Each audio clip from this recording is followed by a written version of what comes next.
इ माया के संसार में ना केहू माई बा ना केहू बाप बा, ना ही केहू भाई बा ना केहू बहिन बा। इ सब माया के बाजार बा। वास्तविकता तो इहे बाटे कि सब केहू अपन अपन स्वार्थ खातिर जियता। कैसे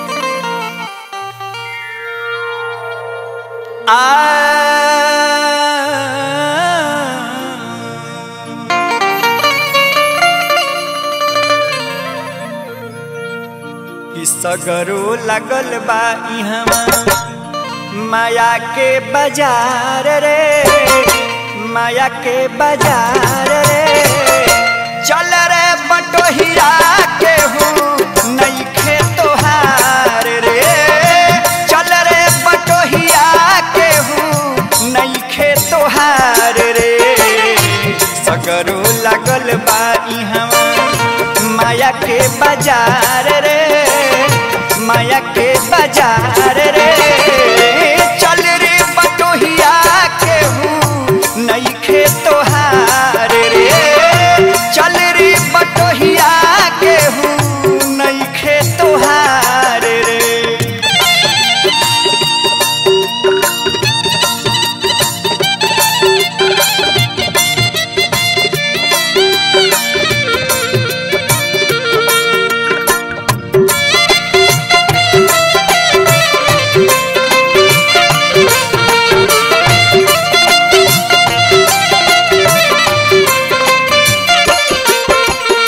वास्तविकता तो यह बा कि यहाँ केहू के केहू नहीं खे।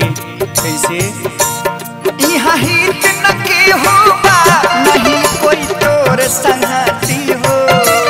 सब केहू जियता सिर्फ अपना खातिर हो।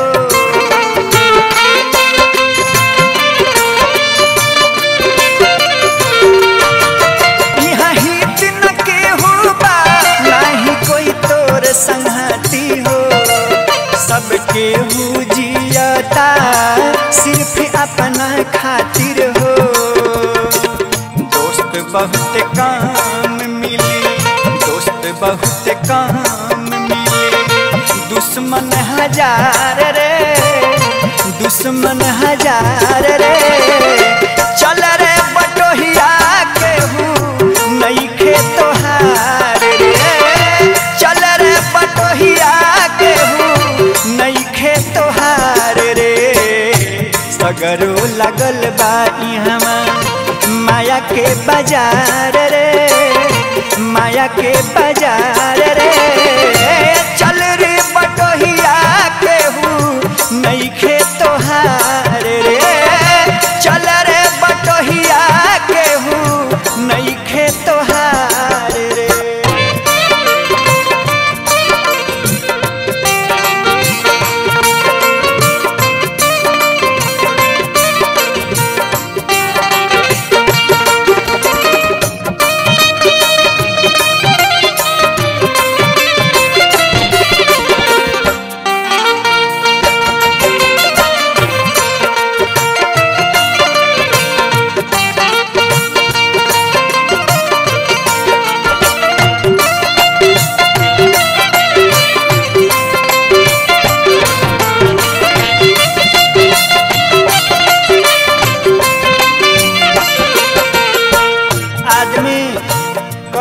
कर्म करके इतना बड़ा महल तैयार करेला, लेकिन वो भी एक दिन साथ छोड़ देला। पाई पाई के जोड़ी के बनवला महल दुताला हो। कुछियों न जाई साथे इहाँ में रह जाला हो।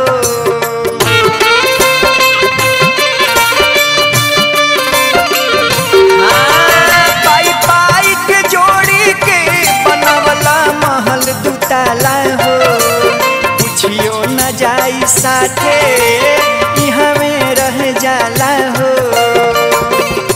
पल भर के मेला बा, पल भर के मेला बा, फिर हो जाई अन्हार रे, हो जाई अन्हार रे। चल रे बटोहिया केहू नईखे तोहार रे चल रे बटोहिया केहू नईखे तोहार रे सगरो लगल बा इहवा माया के बाजार रे माया के बाजार रे चल रे बटोहिया केहू नईखे तोहार रे चल रे बटोहिया केहू नईखे तोहार